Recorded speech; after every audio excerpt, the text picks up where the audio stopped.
ಶ್ರೀ ಸ್ವಾಮಿ ಸಮರ್ಥ ಶ್ರೀ ಅಕ್ಕಲಕೋಟ್ ಶ್ರೀ ಸ್ವಾಮಿ ಸಮರ್ಥ ಸೇವಾ ಕನ್ನಡ ಯೂಟ್ಯೂಬ್ ಚಾನಲ್ದಾಗ ಎಲ್ಲರಿಗೂ ಸ್ವಾಗತ. ನಾನು ನಿಮ್ಮ ಪೂಜಾ. ಮೊದಲೇದಾಗಿ ಎಲ್ಲ ನನ್ನ ಸ್ವಾಮಿ ಕುಟುಂಬದವ್ರಿಗೂ ಶ್ರೀ ಸ್ವಾಮಿ ಸಮರ್ಥ. ಅಧಿಕ ಮಾಸ ಅಂತೂ ಪ್ರಾರಂಭವಾಗಿ ಮುಗಿ ಕೂಡ ಬಂತು. ನಾವೆಲ್ಲರೂ ಕೂಡ ಸೇವೆಯನ್ನು ಕೂಡ ಆರಂಭ ಮಾಡಿದೆವು. ಎಲ್ಲರೂ ಕೂಡ ಸೇವೆಯನ್ನು ಮಾಡ್ತಿದ್ದೆವು. ಇನ್ನೂ ಯಾರಿಗೆ ಸೇವೆ ಮಾಡೋಕ್ಕಾಗಿಲ್ಲ ಅವರ ಈ ಒಂದು ಉಳಿದಂಥ ಇನ್ನು ಕೆಲವು ದಿನಗಳಿದಾವೆ. ಹಾಗಾಗಿ 15 ತಾರೀಕು ಅಮಾವಾಸ್ಯೆ, ಇವತ್ತು 8 ತಾರೀಕು, ಇನ್ನು 7 ದಿನಗಳಿದಾವೆ. ದಿನಗಳೊಳಗೆ ನಾವು ಯಾವ ಸೇವೆ ಮಾಡಿದ್ವು ಅಂದ್ರೆ ನಮ್ಗೆ ಈ ತಿಂಗಳ ಅಧಿಕ ಮಾಸದ ಸಂಪೂರ್ಣ ಒಂದು ಫಲ ಸಿಗ್ತೈತೆ ಅನ್ನೋ ಒಂದು ಸಣ್ಣ ಮಾಹಿತಿನ ಇವತ್ತು ನಾನು ನಮ್ಮ ಜೊತೆ ಶೇರ್ ಮಾಡ್ಕೋನು. ಮೊದಲನೇದಾಗಿ ಈ ಅಧಿಕ ಮಾಸ ವಿಷ್ಣು ಭಗವಾನಿಗೆ ಅಂದ್ರೆ ಸಮರ್ಪಣೆ ಆಗಿರ್ತೈತಿ. ಹಾಗಾಗಿ ಈ ಒಂದು ತಿಂಗಳು ನಾವು ಎಷ್ಟಾದೈತೆ ಅಷ್ಟು ಸೇವೆ ವಿಷ್ಣು ಭಗವಾನದ ಸೇವೆಯನ್ನು ಮಾಡ್ತಿರ್ತೇವೆ. ಸತ್ಯನಾರಾಯಣ ಪೂಜೆ ಮಾಡ್ತೇವೆ, ವಿಷ್ಣುವನ ಅಷ್ಟೋತ್ತರ ಶತನಾಮಾವಳಿ, ವಿಷ್ಣು ಯಾಗ ಸ್ವಾಮಿ ಕೇಂದ್ರದಾಗ ಕೂಡ ಮಾಡ್ತಿರ್ತಾರೆ. ವಿಷ್ಣು ಯಾಗ, ವಿಷ್ಣು ಸಹಸ್ರನಾಮದ ಜಪ, ಎಷ್ಟಾದದ ಅಷ್ಟು ವಿಷ್ಣುವಿನ ಸೇವೆಯನ್ನು ಮಾಡ್ತಿರ್ತಾರೆ. ಅದೇ ರೀತಿ ಇವತ್ತು ನಮಗೆ ಯಾವುದೇ ಒಂದು ಸಣ್ಣ ಸೇವೆ ಕೂಡ ಮಾಡೋಕ್ಕಾಗಿಲ್ಲ ಅಂದ್ರೆ ಕೆಲವೊಂದು ಕಡೆ ಪದ್ಧತಿಗಳು ಇರ್ತಾವೆ. ಹೆಣ್ಮಕ್ಳನ್ನ ಕರೆಸಿ ಅವ್ರಿಗೆ ಫುಲ್ ಹಿಂಗೆ ಆಯಾರ ಒಂದು ಹೊತ್ತಿಂದ ಅಂದ್ರೆ ಮಾನ್ಪಾನ್ ಅಂತ ಹೇಳಿ ಕರೀತಾರೆ ನಮ್ಮ ಕಡೆ ಎಲ್ಲ. ಈ ಕಡೆ ಅಂದ್ರೆ ಅವ್ರು ಕಳಿಸಿ ಅವ್ರ ಸಂಪೂರ್ಣ ಗೌರವಾನ್ವಿತವಾಗಿ ಅವ್ರಿಗೆ ಆಯಾರದ ಮಾಡೋದಿರ್ತೈತಿ. ಇನ್ನು ಕೆಲವೊಂದು ಕಡೆ ಬೆಳ್ಳಿ ಕಾಲುಂಗುರನ ಖರೀದಿ ಮಾಡ್ತಿರ್ತಾವೆ. ಈ ಅಧಿಕ ಮಾಸದಾಗ ಹೆಚ್ಚಿನ ಮಹತ್ವ ಇದೆ. ಇದ್ರ ಜೊತೆಗೆ ನಾವು ಮಾಡುವಂಥ ಸೇವೆ ಏನೈತಿಲ್ಲ ನಮ್ಗೆ ಅಧಿಕ ಫಲವನ್ನು ಕೊಟ್ಟೋತೈತಿ. ಹಾಗಾಗಿ ಇನ್ನೂ ಕೂಡ ಯಾರೂ ಸೇವೆ ಆರಂಭ ಮಾಡಿಲ್ಲ ಅಂದ್ರೆ ಈ ಒಂದು 2 ಸೇವೆನೇ ನೀವು ಈ 8 ದಿನಗಳ ತ್ರೋಗ ಮಾಡಿ. ಏನೇ ಒಂದು ಅಡಚಣೆ ಇದ್ದು ಅಂದ್ರೆ ನೀವು ಕಂಟಿನ್ಯೂ ಆಗಿ ಸೇವೆ. ಮೊದಲನೇದಾಗಿ ವೆಂಕಟೇಶ ಸೂತ್ರ. ಈ ಅಧಿಕ ಮಾಸದಾಗ ವೆಂಕಟೇಶ ಸೂತ್ರ ಇಷ್ಟು ಪ್ರಭಾವ ಇಲ್ಲ. ನಮ್ದು ಆರ್ಥಿಕ ಸಮಸ್ಯೆ ಇರಲಿ, ಸಾಲಬಾಧೆ ಇರಲಿ, ಏನೋ ಒಂದು ಹಣಕಾಸಿನ ಸಮಸ್ಯೆ ಐತಿ, ಈ ಎಲ್ಲ ಸಮಸ್ಯೆಗೂ ವೆಂಕಟೇಶ ಸೂತ್ರ ರಾಮಬಾಣ ಉಪಾಯ. ನಾವು ಎಷ್ಟೋ ಸಲ ಸ್ವಾಮಿ ಕೇಂದ್ರದಾಗ ಸಾಲದ ಅತಿಯಾದ ಸಾಲ ಅಥವಾ ಏನೋ ಒಂದು ಲೋನ್ ತೊಗೊಂಡೇವು, ಅದು ನಮ್ಗೆ ಜಾಸ್ತಿ ಹಾಕತೈತಿ, ಹೊರೆ ಹಾಕತೈತಿ ಅಂದಾಗ ಅಲ್ಲಿ ನಮ್ಗೆ ವೆಂಕಟೇಶ ಸೂತ್ರದ ಪಟ್ಟಣದ ಒಂದು ಸೇವೆಯನ್ನು ತಿಳಿಸ್ಕೊಡ್ತಾರೆ. ಯಾವ ರೀತಿ ಅಂದ್ರೆ ವೆಂಕಟೇಶ ಸೂತ್ರದ ಸೇವೆ ರಾತ್ರಿ 12 ಗಂಟೆಗೆ ಮಾಡೋದಿರ್ತೈತಿ. ಅಂದ್ರೆ 3 ದಿನದ 21 ದಿನ 21 ಸಲ ವೆಂಕಟೇಶ ಸೂತ್ರದ ಪಠನೆ ಮಾಡೋದಿರ್ತೈತಿ ತುಪ್ಪಿಂದ ಮೇಲೆ. ಇಲ್ಲಪ್ಪ ನಮ್ಗೆ ರಾತ್ರಿ ಮಾಡೋಕ್ಕಾಗಲ್ಲ, ಯಾರು ಸಂಕಲ್ಪಯುಕ್ತ ಸೇವೆ ಕೊಟ್ಟಿರ್ತಾರಲ್ಲ ಅವ್ರಿಗೆ ಮಾಡಿದ ಅನುಭವ ಕೂಡ ಗೊತ್ತಿರ್ತೈತಿ. ಹಾಗಾಗಿ ಇವತ್ತು ಆ ರೀತಿ ಅಂತೂ ಸೇವೆ ಮಾಡಿದ್ಮೇಲೆ ನಾವು ಪ್ರತಿದಿನ ಈ 8 ದಿನದಾಗ ನೀವು ಪ್ರತಿದಿನ ಯಾವಾಗ ಬೆಳಗ್ಗೆ ಪೂಜೆ ಮಾಡಿರಿ ಅಥವಾ ಬೆಳಗ್ಗೆ ಪೂಜೆ ಮಾಡಿ ನಿಮ್ಗೆ ಟೈಮ್ ಇತ್ತಂದ್ರೆ ಅವಾಗನ್ರಿ, ಇಲ್ಲ ಸಾಯಂಕಾಲ ನೀವು ದೀಪಾರಾಧನೆ ಮಾಡ್ತಿರಲ್ಲ ಆ ಟೈಮ್ದಾಗ ವೆಂಕಟೇಶ ಸ್ತೋತ್ರವನ್ನು 5 ಸಲ ಹೇಳ್ಬೇಕು. ಇದು ಅತ್ಯಂತ ಸರಳ ಐತಿ, 16 ಲೈನ್ ಐತಿ. ನಮ್ಮ ಸ್ವಾಮಿ ಮಹಾರಾಜರ ನಿತ್ಯ ಸೇವೆ ಗ್ರಂಥ ಐತಿಲ್ಲ ಅದ್ರಾಗ ಕೂಡ ಹಾಕಿರ್ತಾರೆ. ನಾವು ಕಮ್ಯುನಿಟಿ ಪೋಸ್ಟ್ದಾಗ ಅದನ್ನು ಪೋಸ್ಟ್ ಮಾಡ್ಸಕಟ್ ಮಾಡ್ತೇವೆ. ನೀವು ವೆಂಕಟೇಶ ಸ್ತೋತ್ರವನ್ನು 5 ಸಲ ಪಠನೆ ಮಾಡ್ಬೇಕು. 5 ಸಲ ಅಂದ್ರೆ 1 ಸಲ ವೆಂಕಟೇಶ ಸ್ತೋತ್ರ ಪೂರ್ಣ ಐತಂದ್ರೆ ಕಂಟಿನ್ಯೂ ಆಗಿ 5 ಸಲ ಮಾಡಬೇಕು. 5 ಸಲ ಹೇಳಿ ಆನಂತರ ಅದನ್ನು ಸ್ವಾಮಿ ಮಹಾರಾಜರ ಚರಣಕ್ಕೆ ಸಮರ್ಪಣೆ ಮಾಡ್ಬೇಕು. ಇದು ಅತ್ಯಂತ ಸರಳ ಸೇವೆ ಆಗೈತಿ. ಯಾರಿಗೆ ಸತ್ಯನಾರಾಯಣ ಪೂಜೆ ಇನ್ನೂ ಯಾರು ಮಾಡಿಲ್ಲ ಹುಣ್ಣಿಮೆಗೆ, ಈಗೂ ಕೂಡ ನೀವು ಸತ್ಯನಾರಾಯಣ ಪೂಜೆ 5 ದಿನದ ಸತ್ಯನಾರಾಯಣ ಪೂಜೆಯನ್ನು ಮಾಡಬೇಕು. ಮನೆಯಾಗ ಸರಳವಾಗಿ ಯಾವ ರೀತಿ ಸತ್ಯನಾರಾಯಣ ಪೂಜೆ ಮಾಡ್ಬೇಕು ಅನ್ನೋದು ಕೂಡ ನಾನು ನಿಮ್ಮ ಜೊತೆ ಶೇರ್ ಮಾಡ್ಕೊಂಡೇನು. ಈ ಅಧಿಕ ಮಾಸದಾಗ ವಿಶೇಷವಾಗಿ ಸತ್ಯನಾರಾಯಣ ಪೂಜೆಯನ್ನು ಕೆಲವೊಂದು ಕಡೆ ಇಟ್ಕೊಂಡಿರ್ತಾವೆ. ನಾವು ವರ್ಷ ಶ್ರಾವಣದಾಗಂತೂ ಮಾಡ್ತೇವೆ, ಅದು ಬೇರೆ. ಇನ್ನು ಮದುವೆ ಆದ ಕೂಡಲೇ ಮನೆ ಓಪನಿಂಗ್ದಾಗ ಮಾಡ್ತೇವೆ ಆ ಸತ್ಯನಾರಾಯಣ ಪೂಜೆ. ಈಗ ಮನ್ಯಾಗ ಮಾಡುವಂಥ ಸರಳವಾಗಿ ಸತ್ಯನಾರಾಯಣ ಪೂಜೆ ಯಾವ ರೀತಿ ಮಾಡೋದು ನಾವು ವಿಡಿಯೋ ಶೇರ್ ಮಾಡ್ಕೊಂಡೇನು. ನೀವು 5 ದಿನ 3 ದಿನ ಈ ರೀತಿ ಕಂಟಿನ್ಯೂ ಆಗಿ ಸತ್ಯನಾರಾಯಣ ಪೂಜೆ ಮಾಡ್ಬೋದು.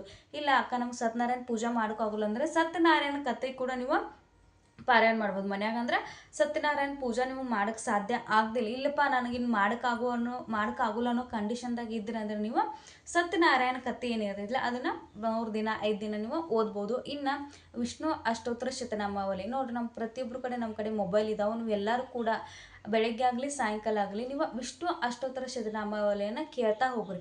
ಇನ್ನು ನಾವು ಈಗ ಇದು ಅಧಿಕ ಮಾಸದಾಗ ಸಂಪೂರ್ಣ ಯಾವುದೇ ಒಂದು ಸಣ್ಣ ಸೇವೆ ಕೂಡ ನಾವು ಮಾಡಿಲ್ಲ ಅನ್ನಾರ ಈ ವಿಷ್ಣು ಅಷ್ಟೋತ್ತರ ಶತನಾಮಾವಳಿಯನ್ನು ಕೇಳ್ತಾ ಹೋಗಿ ನೋಡ್ರಿ.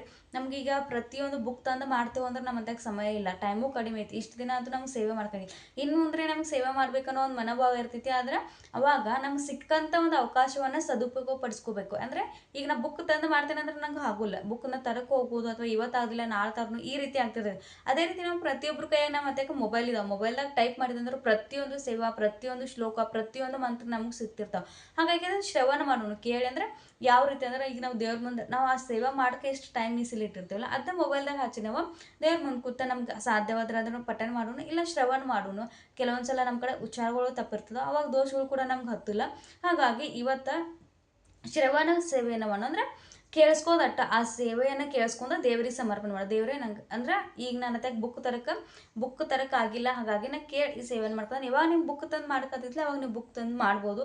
ಇನ್ನು ವೆಂಕಟೇಶ ಸ್ತೋತ್ರದ 3 ದಿನ ಸೇವೆ ಯಾವ ರೀತಿ ಮಾಡ್ಬೇಕಂದ್ರೆ ವೆಂಕಟೇಶ ಸ್ತೋತ್ರದ 3 ದಿನ ಸಂಕಲ್ಪಯುಕ್ತ ಸೇವೆ ಮಾಡಾರಿದ್ರಂದ್ರೆ ಈ ಸೇವಾದ ಅಂದ್ರೆ 3 ದಿನ ಮಾಡೋದಂದ್ರೆ 21 ದಿನ 21 ಸಲ ವೆಂಕಟೇಶ್ವರ ಸ್ತೋತ್ರದ ಓದೋದಿರ್ತೈತಿ. ಇಲ್ಲ ನಾವು ಕಂಟಿನ್ಯೂ 5 ದಿನ 8 ದಿನ ಈ ರೀತಿ ಆಡ್ತೇವೆ ಅಂದ್ರೆ 5 ಸಲ ಓದ್ರಿ. 21 ಸಲ ಓದಿ ಲಾಸ್ಟ್ಗೆ ಅದಕ್ಕೆ ಆರತಿ ಮಾಡೋದಿರ್ತೈತಿ. ಅಂದ್ರೆ ತುಪ್ಪಿನ ದೀಪ ಹಚ್ಚಿ ನೀವು ಪೂಜೆ ಮಾಡಿದ ಕೂಡಲೇ ಈ ಸೇವೆಯನ್ನು ರಾತ್ರಿ 12 ಗಂಟೆಗೆ ಮಾಡೋದಿರ್ತೈತಿ. ಆದರೆ ನಾ ಈಗ ನಿಮ್ಗೆ ಹೇಳ್ಕೊಡೋದು ಬೆಳಗಿನ ಸೇವೆಯನ್ನು ಹೇಳ್ಕೊಡ್ಕೋದನು. ಯಾರಿಗೆ ಆರ್ಥಿಕ ಸಂಕಷ್ಟ ಎಲ್ಲ ಬಾಗಿಲುಗಳು ಬಂದಾಗಿದ್ದವು, ನಮ್ಮ ಮನ್ಯಾಗ ₹1 ಕೂಡ ಇಲ್ಲ, ಏನೂ ನಮ್ಮ ಕಡೆಯಿಂದ ಎಲ್ಲಿಂದ ಕೂಡ ಆದಾಯ ಬರಕತ್ತಿಲ್ಲ ಅನ್ನೋರ ವೆಂಕಟೇಶ್ವರ ಸ್ತೋತ್ರದ ಸೇವೆಯನ್ನು ಮಾಡಿ ನೋಡ್ರಿ. ವೆಂಕಟೇಶ್ವರ ಸ್ತೋತ್ರ ಅತ್ಯಂತ ಪ್ರಭಾವಿ ಸೇವೆ ಐತಿ. ಇದನ್ನು ಈ ಸೇವೆಯಿಂದ ಎಷ್ಟೋ ಆರ್ಥಿಕ ಸಮಸ್ಯೆಗಳು ದೂರ ಆಗಿರ್ತಾವೆ. ಏನೋ ಒಂದು ಎಲ್ಲ ಬಾಗಿಲು ಕ್ಲೋಸ್ ಆಗಿರ್ಪ, ಏನೋ ಇನ್ನಿಲ್ಲ ನಮ್ಮ ಜೀವನದಾಗ ಎಲ್ಲ ಮುಗಿದಿದ್ದನಾರಿಗೆ ಹೊಸ ಅವಕಾಶಗಳು ಸಿಗ್ತಾವೆ, ಹೊಸ ಜೀವನ ಸಿಗ್ತೈತಿ. ಹಾಗಾಗಿ ವೆಂಕಟೇಶ್ವರ ಸ್ತೋತ್ರ ಅತ್ಯಂತ ಪ್ರಭಾವಿ ಸೇವೆ ಐತಿ. ಈ ಸ್ತೋತ್ರವನ್ನು ನೀವು ಈ 5 ದಿನ ಈ ಒಂದು 8 ದಿನ ನೀವು ಸೇವೆಯನ್ನು ಮಾಡ್ರಂದ್ರೆ ಬೆಳಗ್ಗೆ 5 ಸಲ ನಿಮ್ಗೆ ಯಾವಾಗ ಸಿಗ್ತಿಲ್ಲ ಆವಾಗ ಈ ಸೇವೆಯನ್ನು ಮಾಡ್ಕೋರಿ. ಈ ಸೇವೆಗೆ ಸದುಪಯೋಗವನ್ನು ಪಡ್ಕೋರಿ. ಆ ನಂತರ 21 ದಿನ ಅಂದರೆ 21 ದಿನದ ಕೂಡ ನೀವು ಈ ಸೇವೆಯನ್ನು ಮಾಡ್ಬೋದು, 5 ದಿನ ಮಾಡ್ಬೋದು. ಈಗ ಆರಂಭ ಮಾಡ್ರಂದ್ರೆ ನೀವು ಸಂಕಲ್ಪಯುಕ್ತ ಸೇವೆ ಮಾಡ್ಕೊತಾರೆ. ನಾನ್ ವೆಜ್ ತಿನ್ನೋಂಗಿಲ್ಲ, ಪರ್ಯಾನ್ನ ವರ್ಜ ಇರ್ತೈತಿ. ಇಷ್ಟು ನೆನಪಿಟ್ಟುಕೊಂಡು ಸಂಕಲ್ಪಯುಕ್ತ ಸೇವೆಯನ್ನು ಮಾಡಿರಿ. ಇಲ್ಲ ನಾವು ಸರಳವಾಗಿ ಸೇವೆ ಮಾಡ್ತೇವೆ ಅಂದರೆ ಸರಳವಾಗಿ ಸೇವೆಯನ್ನು ಮಾಡ್ಕೋರಿ. ವೆಂಕಟೇಶ್ವರ ಸ್ತೋತ್ರ ಅತ್ಯಂತ ಪ್ರಭಾವಿ ಸೇವೆ ಐತಿ. ಈ ಅಧಿಕ ತಿಂಗಳದಾಗಂತೂ ನೀವು ಒಂದ್ಸಲ ಇದನ್ನು ಪಠನೆ ಮಾಡಲೇಬೇಕು, ಅಷ್ಟು ಪ್ರಭಾವಿ ಐತಿ. ಆ ಒಂದು ಸೇವೆ ನಮಗೆ ಹೆಚ್ಚಿನ ಫಲಪ್ರಾಪ್ತಿಯನ್ನು ತಂದು ಕೊಟ್ಟು ಹೋಗ್ತೈತಿ. ಹಾಗಾಗಿ ವೆಂಕಟೇಶ್ವರ ಸ್ತೋತ್ರದ ಪಾರಾಯಣ ಮಾಡಿರುತ್ತೆ ನಾನು ನಿಮ್ಗೆ ಹೇಳೋದ. ಇನ್ನು ಸ್ವಾಮಿ ಕೇಂದ್ರದಾಗ ಸ್ವಾಮಿ ಚರಿತ್ರೆ ಸಾರಾಮೃತ ಗ್ರಂಥ ತೆಗೆಸಿದಾವೆ. ನಮ್ಗೆ ವೆಂಕಟೇಶ್ವರ ಸ್ತೋತ್ರ ಮಾಡ್ಕಾಗತ್ತು, ವಿಷ್ಣು ಅಷ್ಟೋತ್ತರ ಶತನಾಮಾವಳಿ ಸೇವೆ ಮಾಡ್ಕಾಗತ್ತು. ಯಾವುದೂ ನಮ್ಗೆ ಸೇವೆ ಆಕತ್ತಿಲ್ಲ. ಸ್ವಾಮಿ ಮಹಾರಾಜರ ಗ್ರಂಥ ಅಷ್ಟೇ ಐತಿ ನನ್ನ ಅತ್ತೆಗೆ ಅಕ್ಕ ಅಂದ್ರೆ ನೀವು ಸ್ವಾಮಿ ಚರಿತ್ರೆ ಸಾರಾಮೃತ ಪಾರಾಯಣ ಮಾಡಿರಿ ನೋಡಿರಿ. ಸ್ವಾಮಿ ಚರಿತ್ರೆ ಸಾರಾಮೃತ ಪಾರಾಯಣ ಮಾಡ್ಕಂದ್ರೆ ಏನು ಒಂದು 2-3 ತಾಸು ಅಂತೂ ಹತ್ತಿಲ್ಲ, ಭಾಳ ಆದ್ರೆ 1 ತಾಸು 1.5 ತಾಸು ಅಷ್ಟು ಹತ್ತೈತಿ. ಎಷ್ಟೋ ಮೊಬೈಲ್ ನೋಡ್ತಾನೋ ಸ್ಕ್ರೋಲ್ ಮಾಡ್ಕೋತ ಎಷ್ಟೋ ಟೈಮ್ ಎಷ್ಟೋ ಒಳಗೆ ನಮ್ಗೆ 2 ತಾಸು 3 ತಾಸು ಅಲ್ಲೇ ಕಾದಿರ್ತಾರೆ. ಆದರೆ ಇಂಥ ದಿನಗಳಲ್ಲಿ ಇಂಥ ವಿಶೇಷ ಮಾಸಗಳಲ್ಲಿ ನಾವು ಮಾಡಿದಂಥ ಸೇವೆ ಏನಿಲ್ಲ ನಮ್ಮ ಜೀವನದಾಗ ಒಂದು ಬದಲಾವಣೆ, ನಮ್ಮ ಜೀವನದಾಗ ಒಂದು ಹೊಸ ಹುಮ್ಮಸ್ಸ, ನಮ್ಮ ಜೀವನದಾಗ ಇರುವಂಥ ಕಷ್ಟಗಳಿಗೆ ಕೊನೆಯನ್ನು ತರ್ತಿರ್ತೈತಿ. ಹಾಗಾಗಿ ಸ್ವಾಮಿ ಚರಿತ್ರೆ ಸಾರಾಮೃತದ ಪಾರಾಯಣ ಕೂಡ ನೀವು ಮಾಡ್ಬೋದು. ಈ ಒಂದು ಅಧಿಕ ಮಾಸದಾಗ ಯಾವುದೇ ಸೇವೆ ಮಾಡೋಕ್ಕಾಗೋಲ್ಲಕ್ಕ, ನಾವು ಸ್ವಾಮಿ ಮಹಾರಾಜರ ಸೇವೆ ಮಾತ್ರ ಮಾಡ್ತೇವೆ ಅಂದರೆ ಸ್ವಾಮಿ ಚರಿತ್ರೆ ಸಾರಾಮೃತ ಪಾರಾಯಣ ಮಾಡಿರಿ. ಇನ್ನೂ ನನ್ನ ಗ್ರಂಥ ಇಲ್ಲ, ಯಾವುದೇ ಗ್ರಂಥಗಳಿಲ್ಲ, ಏನೂ ಇಲ್ಲ, ಸ್ವಾಮಿ ಮಹಾರಾಜರು ಇಲ್ಲ ಅಂದ್ರೆ ನೀವು ಜಸ್ಟ್ ಸತತವಾಗಿ ನಾಮಸ್ಮರಣೆಯನ್ನು ಮಾಡಿರಿ. ಸ್ವಾಮಿ ಮಹಾರಾಜರ ನಾಮಸ್ಮರಣೆಯನ್ನು ಮಾಡಿರಿ. ಶ್ರೀ ಸ್ವಾಮಿ ಸಮರ್ಥ, ಶ್ರೀ ಸ್ವಾಮಿ ಸಮರ್ಥ ಹೋಗ್ತಾ ಹೋಗ್ತಾ ನಿಮ್ಗೆ ಗೊತ್ತಾಗ್ತೈತಿ ಆ ಮಂತ್ರದಾಗ ಎಷ್ಟು ಶಕ್ತಿ ಐತಿ, ಆ ಮಂತ್ರದ ಪಠಣದಿಂದ ಎಷ್ಟು ನಮ್ಮ ಮನಸ್ಸು ನೆಮ್ಮದಿ ಸಿಕ್ಕತೈತಿ, ಎಷ್ಟು ನಮ್ಮ ಜೀವನದಾಗ ಬದಲಾವಣೆ ಆಕತೈತಿ ಅನ್ನೋದು ನಿಮ್ಗೆ ಗೊತ್ತಾಗ್ತೈತಿ.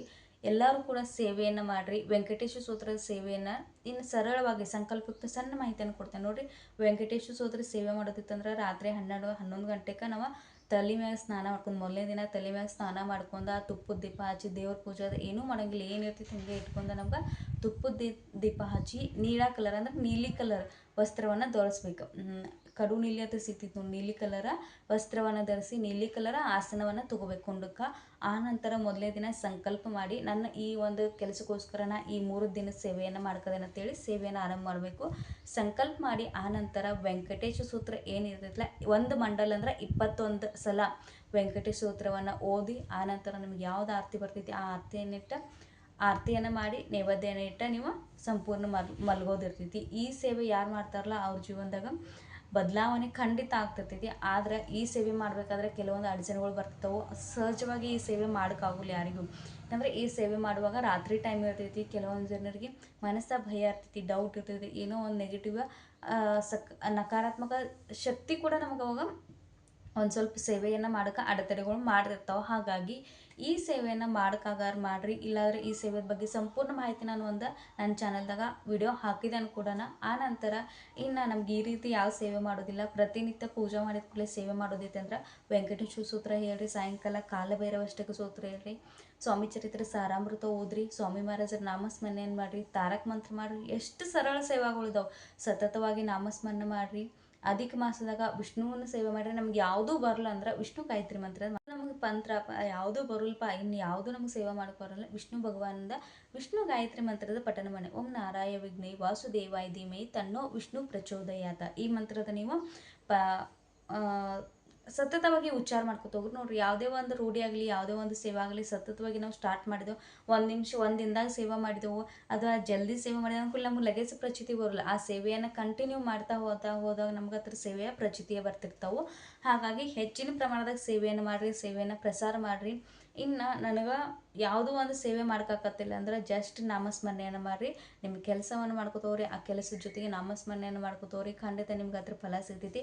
ಇನ್ನು ಅಧಿಕ ಮಾಸದಾಗ ಯಾವುದೇ ರೀತಿ ಸೇವೆ ಮಾಡೋಕ್ಕಾಗಿಲ್ಲ ಅಂದ್ರೆ ಈ 8 ದಿನದ ಉಪಯೋಗವನ್ನು ಪಟ್ಕೋರಿ. ನೀವು ಅಮಾವಾಸ್ಯೆ ಒಳಗೆ ನಮ್ಗೆ ಈ ವೆಂಕಟೇಶ ಸೋದರ ಸೇವೆಯನ್ನು ಮಾಡಿ ನೋಡ್ರಿ, ವಿಷ್ಣು ಭಗವಾನ ಸೇವೆಯನ್ನು ಮಾಡಿ ನೋಡ್ರಿ. ಖಂಡಿತ ನಿಮ್ಗೆ ಆ ಸೇವೆಯ ಪ್ರಚಿತಿ, ಆ ಸೇವೆಯ ಒಂದೇನು ಪ್ರತಿಫಲ ಇರ್ತೈತಿಲ್ಲ ನಿಮ್ಮ ಜೀವನದಾಗ ನೀಡೇ ನೀಡ್ತಾರೋ. ನಿಮ್ಮ ಜೀವನದಾಗ ಒಳ್ಳೆ ದಿನಗಳು ಬಂದೇ ಬರ್ತಾವೆ. ಇವತ್ತಿನ ಈ ಮಾಹಿತಿ ನಿಮ್ಗೆ ಎಲ್ಲರಿಗೂ ಇಷ್ಟ ಆಗೈತೆ ಅಂತ ಭಾವಿಸ್ಕೊಂಡೇನು. ಮುಂದಿನ ಹೊಸ ವಿಡಿಯೋದ ಜೊತೆ ಸಿಗ್ತೇನೆ. ಶ್ರೀ ಸ್ವಾಮಿ ಸಮರ್ಥ.